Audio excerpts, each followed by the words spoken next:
Waheguru Ji Ka Khalsa, Waheguru Ji Ki Fateh. My name is Gobind Singh, and as many of you know, I'm a big proponent of Sikhs owning and training with firearms. Now, there are several good reasons why Sikhs should become proficient with firearms. The first one being that Guru Gobind Singh Ji, our 10th Sikh Guru, insisted that his Sikhs be proficient with weapons, and this includes firearms. Now, there are good reasons why Guru Gobind Singh Ji told his Sikhs to become proficient with firearms and other weapons. First of all, we need to be able to defend ourselves, defend our families, and defend those that can't defend themselves. This is part of the Sikh code of conduct. One of the 5 Ks, one of the 5 important articles of faith for Sikhs is the kirpan, which is a small sword. And you can see I'm wearing that here. For modern defense, we need to be able to be proficient with firearms. And where legal, I'm encouraging all Sikhs to be able to train with firearms and be proficient with them.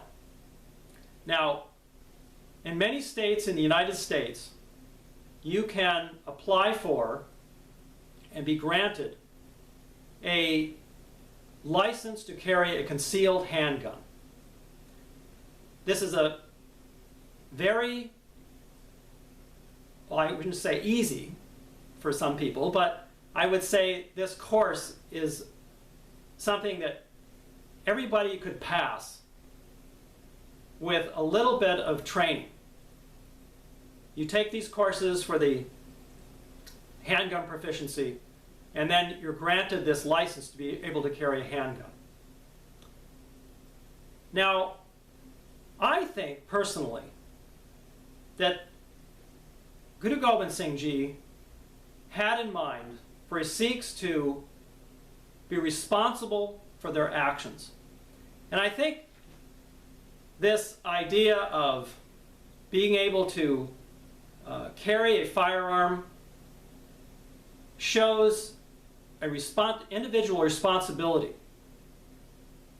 And by being able to be proficient with firearms, you're showing your self-confidence, your discipline.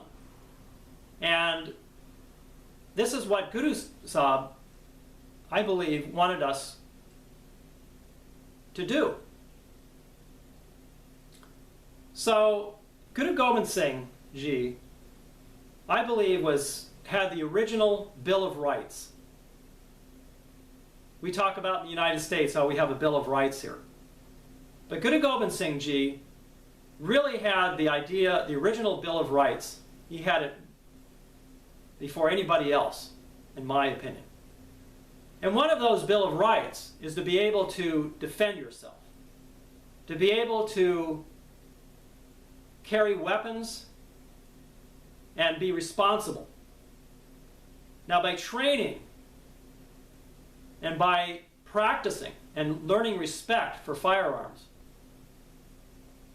you are taking responsibility for your own actions. I think this is a very important part of being a Sikh. You know, after all, the Sikhs did away with the caste system. They did away with these Brahminical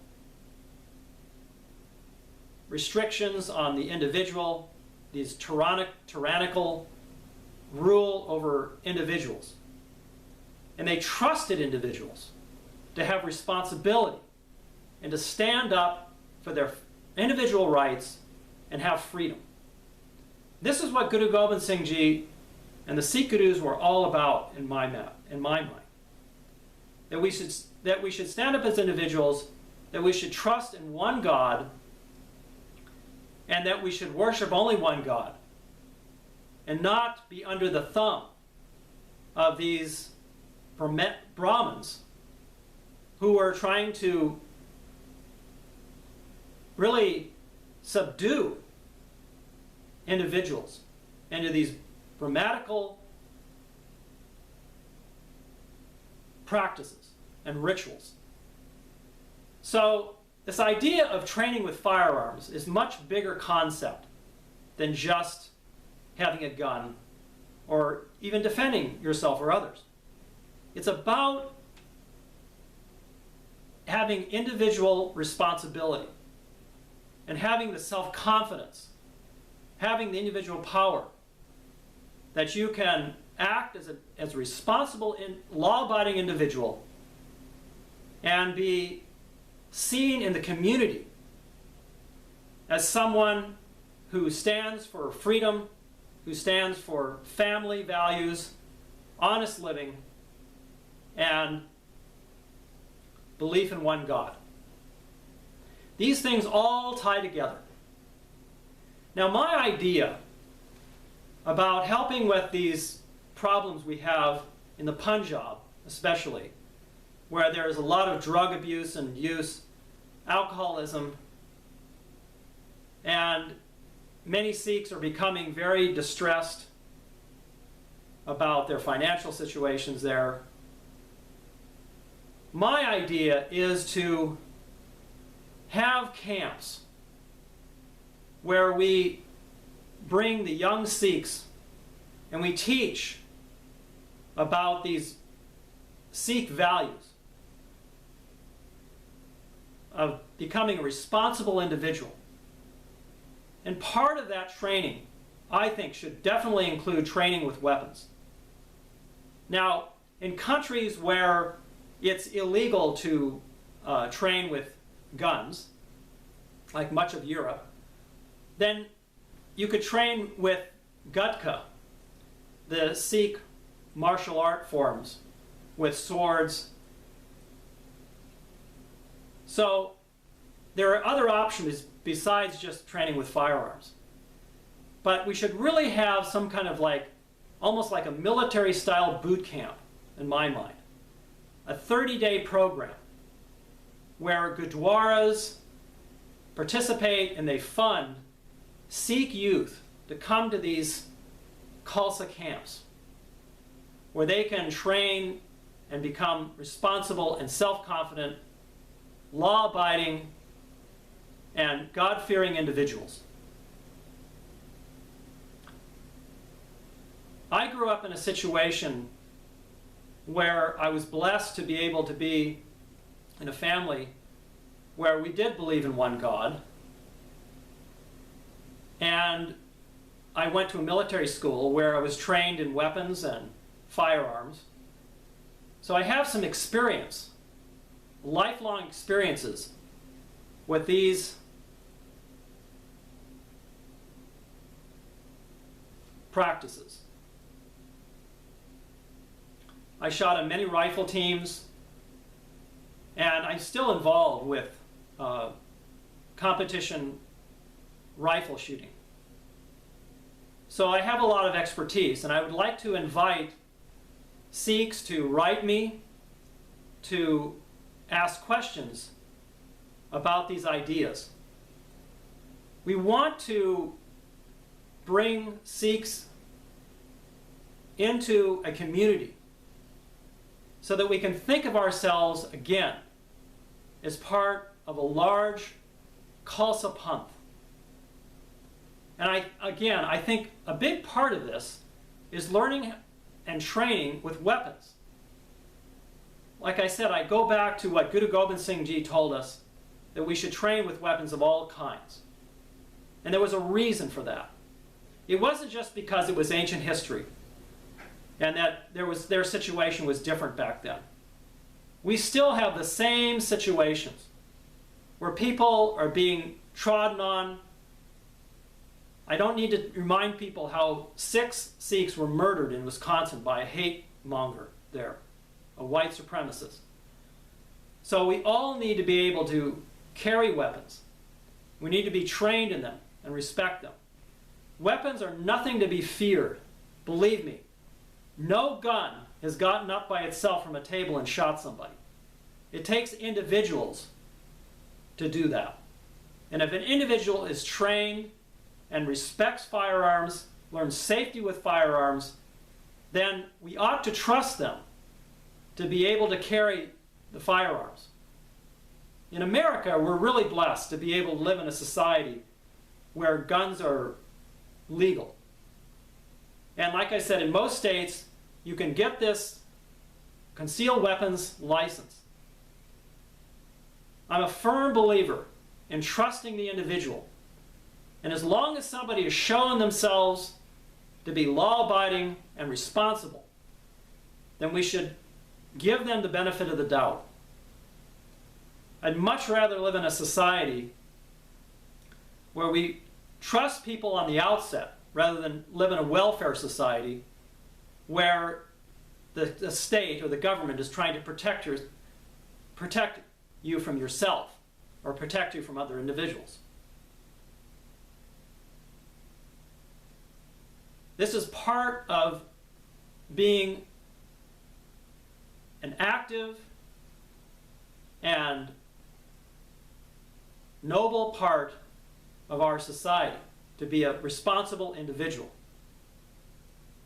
We need to take this on with courage, with responsibility, and with action. As Sikhs, we all need to be involved in this.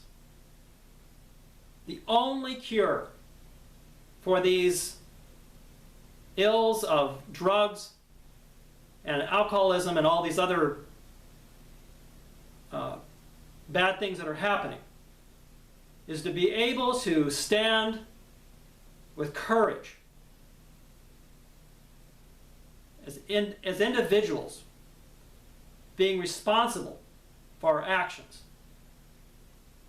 And I think that we can help each other in that as Sikhs and as responsible citizens. So let's form this pact, if you will, this Khalsa. Let's stand as Khalsa. There are many examples of Sikhs who have been courageous and stood for these values, these principles. And I want to point to Satyanarayana Singh Bindrawalaji, who sacrificed and became a martyr there at the Darbar Sahib in 1984.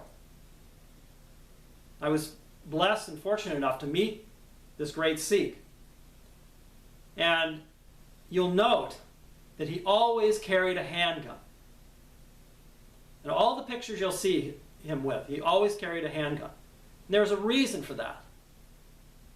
It's a symbol of power, that you are responsible as an individual to be able to wield that power when it's necessary.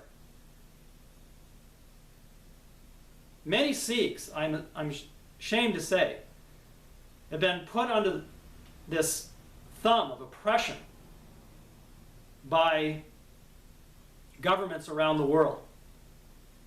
And some Sikhs are even giving in to that oppression.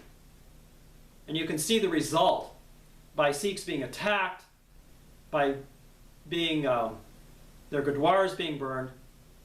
But we want the message to be out there that we as Sikhs are strong, that we're courageous, and that we can stand for Khalsa and stand for those values that the Sikh Gurus taught.